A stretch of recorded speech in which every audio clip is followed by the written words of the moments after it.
और साथ ही साथ कैसे मैनिपुलेट कर सकते हैं। So without any further delay let's start. So last lecture में हम लोगों ने ये बात करी थी राइट कि ऑब्जेक्ट होता क्या है, क्या यूज़ केस है ऑब्जेक्ट का, और कहाँ कहाँ पे आप ऑब्जेक्ट को यूज़ कर सकते हो। अब इस लेक्चर में हम लोग बात करते हैं कि आप एक्चुअली ऑब्जेक्ट को बना कैसे सकते हो। तो देखो एक्चुअली में ऑब्जेक्ट क्या है, सेट ऑफ की वैल्यू पेयर्स है कि आपकी प्रॉपर्टी डिफाइन करता है, वैल्यू उस प्रॉपर्टी की वैल्यू डिफाइन करता है। तो बहुत सारे की वैल्यू पेयर्स को अरेंज करने के लिए जावास्क्रिप्ट में ऑब्जेक्ट्स एग्जिस्ट करते हैं। जैसे हम लोग एक वेरिएबल बना सकते हैं ओबीजे, और अगर हमें एक ऑब्जेक्ट असाइन करना है इसे, तो हम एक पेयर ऑफ करली ब्रेसेस ओपन करेंगे और इसमें पहले एक की और उसके कॉरस्पॉन्डिंग कोलन सेपरेटेड वैल्यू दे देंगे, जैसे ID कोलन 1/1। तो ये पहला की वैल्यू पेयर बन गया जहाँ पे ID तुम्हारी की है, फिर हमने कोलन डाला ताकि हम सेपरेट कर पाएँ की वैल्यू पेयर को, और फिर 1/1 हमारी वैल्यू है। ठीक है, अब अगर आपको नेक्स्ट की वैल्यू पेयर का सेट डालना है तो आप एक कॉमा डालेंगे। देखो यहाँ पे मैंने एक कॉमा सेटअप किया है, तो कॉमा सेपरेटेड आप एक और की वैल्यू पेयर डाल सकते हैं, जैसे नेम एलेक्स। ठीक है, तो देखो अब यहाँ पे मैंने एक और की बना दी नेम और एक वैल्यू बना दी एलेक्स। एक और की वैल्यू पेयर बना सकते हैं सैलरी 10,000 राइट। तो इस तरीके से आप एक सेट ऑफ की वैल्यू पेयर्स का यूज करके एक नया ऑब्जेक्ट क्रिएट कर सकते हैं। अगर आप इसे प्रिंट करने की कोशिश करेंगे तो देखो यहाँ पे ये ऑब्जेक्ट प्रिंट हो जाएगा। अगेन सारे की वैल्यू पेयर प्रिंट हो रहे हैं, कॉमा सेपरेटेड, साथ ही साथ करली ब्रेस से वो एनक्लोज्ड भी है राइट। तो ये काफी इंपॉर्टेंट पॉइंट बन जाता है। इसके अलावा आप ऑब्जेक्ट क्रिएट कर सकते हो न्यू ऑब्जेक्ट करके। So there is a keyword, एक कीवर्ड एग्जिस्ट करता है न्यू, उस न्यू कीवर्ड का यूज करके आप एक नया ऑब्जेक्ट बना सकते हो। कैसे? आप कह सकते हो न्यू ऑब्जेक्ट राइट, यहाँ पे हमने न्यू कीवर्ड यूज किया। और जावास्क्रिप्ट में एक ग्लोबल ऑब्जेक्ट एग्जिस्ट करता है राइट, जिसका यूज करके हम दूसरे और ऑब्जेक्ट्स बना सकते हैं। जैसे ही आपने करा emp is equals to new object, ये एक एम्प्टी ऑब्जेक्ट लाकर दे देगा आपको। So console.log empty emp। अब एम्प्टी ऑब्जेक्ट का मतलब इसमें कोई भी की वैल्यू पेयर्स एग्जिस्ट नहीं करते होंगे। देखो ये एक एम्प्टी की वैल्यू पेयर मतलब एम्प्टी ऑब्जेक्ट आ गया हमारे पास। अब इस एम्प्टी ऑब्जेक्ट में अगर आपको कोई भी प्रॉपर्टीज असाइन करनी है तो आप ऐसा कर सकते हो, emp.id is equals to 102, emp.name is equals to 7। तो देखो अब यहाँ पे क्या हो रहा है, जैसे आपने करा emp.id, emp हमारा एम्प्टी ऑब्जेक्ट है जो हमने बनाया, और .id एक नया की है जो मैं असाइन कर रहा हूँ। इस ऑब्जेक्ट के अंदर मैं एक नया की डाल रहा हूँ क्योंकि id एज अ की अभी तक एग्जिस्ट नहीं करता। तो अगर की एग्जिस्ट नहीं करता तो एक नया की इंसर्ट कर देगा और उसके कॉरस्पॉन्डिंग एक वैल्यू बना देगा 102। ऐसे ही नेम चेक करेगा कि नेम है या नहीं है, नेम अगर नहीं है तो एक नया की बना देगा नेम और उसके कॉरस्पॉन्डिंग वैल्यू ऐड कर देगा सैम। अब हम लोग अगर इस कोड को रन करेंगे तो देखो ID 102 नेम सैम प्रिंट हो रहा है हमारे EMP में, कहना सीधा राइट। तो ये दो काफी इंटरेस्टिंग वेज होते हैं जिसका यूज करके हम लोग ऑब्जेक्ट्स को क्रिएट कर सकते हैं।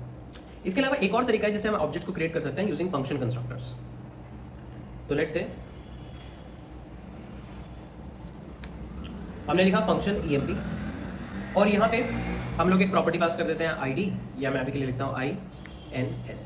ठीक है, I रिप्रेजेंट कर रहा है ID को, N रिप्रेजेंट कर रहा है जो नेम पास होगा, S रिप्रेजेंट कर रहा है सैलरी। और फिर हम यहाँ पे दिस कीवर्ड का यूज कर सकते हैं। तो ये क्या करेगा, this dot ID is equals to I, this dot name is equals to N, this dot salary is equals to S। तो अब ये फंक्शन क्या करेगा, ये फंक्शन emp है, इसका यूज करके मैं दोबारा न्यू कीवर्ड पे इस फंक्शन को कॉल करूंगा with some parameters, let's say 103 Amy and this. तो अब जब आपने न्यू कीवर्ड कॉल किया इस फंक्शन के ऊपर तो ये क्या करेगा, एक नया एम्प्टी ऑब्जेक्ट बनाएगा। उस एम्प्टी ऑब्जेक्ट के अंदर ये दिस कीवर्ड उसी एम्प्टी ऑब्जेक्ट को पॉइंट करेगा, एंड साथ ही साथ उसी एम्प्टी ऑब्जेक्ट में हम लोग एक नया की बनाएंगे ID, और जो भी पहला पैरामीटर I मैंने पास किया दैट इज 103, वो 103 उस ऑब्जेक्ट की ID की के ऊपर हम लोग लगा देंगे, नेम की के ऊपर N लगा देंगे और फिर सैलरी की के ऊपर S लगा देंगे।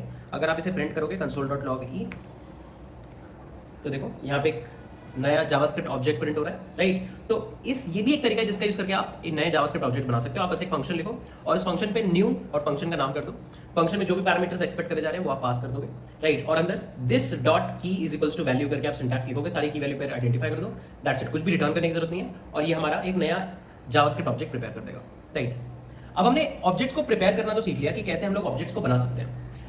अब यहाँ पे हम लोग ट्राई करने की कोशिश करेंगे कि क्या हम लोग ऑब्जेक्ट्स की वैल्यू पेयर को एक्सेस भी कर सकते हैं। तो जैसे हमारे पास emp है, एक ऑब्जेक्ट है emp। अब किसी भी ऑब्जेक्ट की किसी की के कॉरस्पॉन्डिंग क्या वैल्यू पड़ी है उसको एक्सेस करने के लिए आप कर सकते हो ऑब्जेक्ट डॉट उस की का नाम, फॉर एग्जांपल ID। तो अगर मैंने करा emp.id तो आंसर आ जाएगा 102 क्योंकि हमारे emp में ID है 102। तो ये डॉट ऑपरेटर का यूज करके आप डेटा को फेच कर सकते हो। एक और तरीके से आप डेटा को फेच कर सकते हो console.log emp, और फिर आप स्क्वायर ब्रैकेट्स का यूज कर सकते हो। उन स्क्वायर ब्रैकेट्स के अंदर आप एक स्ट्रिंग डाल दो और स्ट्रिंग किसी भी की को रिप्रेजेंट करेगी। तो फॉर एग्जाम्पल नेम, तो ये क्या करेगा, EMP के अंदर जो नेम की है उसके कॉरस्पॉन्डिंग जो भी वैल्यू उसको रिटर्न कर देगा। सी सैम आ गया, राइट। तो इन दोनों तरीके से, दैट इज डॉट ऑपरेटर का यूज करके और स्क्वायर ब्रैकेट ऑपरेटर का यूज करके, दोनों तरीके से आप किसी भी ऑब्जेक्ट की वैल्यू को फेच कर सकते हो।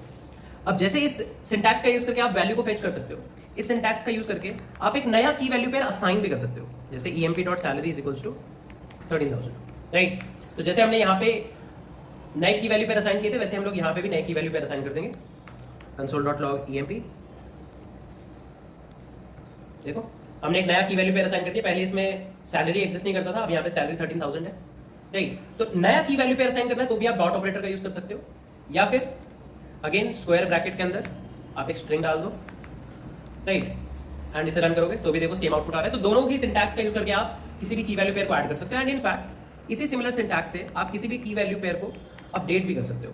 तो जैसे मेरे को अगर आईडी अपडेट करना है इज इक्वल्स टू 13, तो मैं ऐसा कुछ लिख दूंगा और देखो यहाँ पे आईडी 13 हो गई, right. Similarly emp of name is equals to mister Sam. अब इसे अगर हम लोग रन करें तो देखो यहाँ पे नेम भी अपडेट हो गया। तो हमें अगर कोई भी डेटा फेच करना है, कोई नया डेटा इंसर्ट करना है की वैल्यू पेयर, कोई पुराना की वैल्यू पेयर अपडेट करना है, ये सारी चीजें हम लोग इसी डॉट और स्क्वायर ब्रैकेट नोटेशन से कर सकते हैं। अगर आपको कोई की वैल्यू पेयर डिलीट करनी है, सो फॉर एग्जांपल अब यहाँ पे मैं लिखूंगा डिलीट, तो हमारे पास एक ऑपरेटर होता है डिलीट, और आप क्या कर सकते हो, ऑब्जेक्ट डॉट कौन सी प्रॉपर्टी डिलीट करनी है आप वो मेंशन कर दो। सो जो भी की वैल्यू पेयर डिलीट करना है उसका की आपने यहाँ पे मेंशन किया है, रन करा कोड, और देखो अब यहाँ से आईडी जा चुका है, सिर्फ नेम और सैलरी है, राइट। तो इस सिंटैक्स का यूज करके हम लोग डिलीशन भी कर सकते हैं। तो काफी ईजी है ऑब्जेक्ट्स के अंदर डेटा को ऐड करना, डेटा फेच करना, डेटा डिलीट करना, ये सब काफी ट्रिवियल टास्क रहते हैं ऑब्जेक्ट में, बट इसका यूज केस काफी ज्यादा एफिशिएंट रहने वाला है। दैट बीइंग सेड, इस लेक्चर को यहीं पे हम लोग रैप अप करते हैं। हम लोग मिलेंगे नेक्स्ट सेट ऑफ लेक्चर्स में। Till then take care guys, bye bye. I am Sanket Singh signing.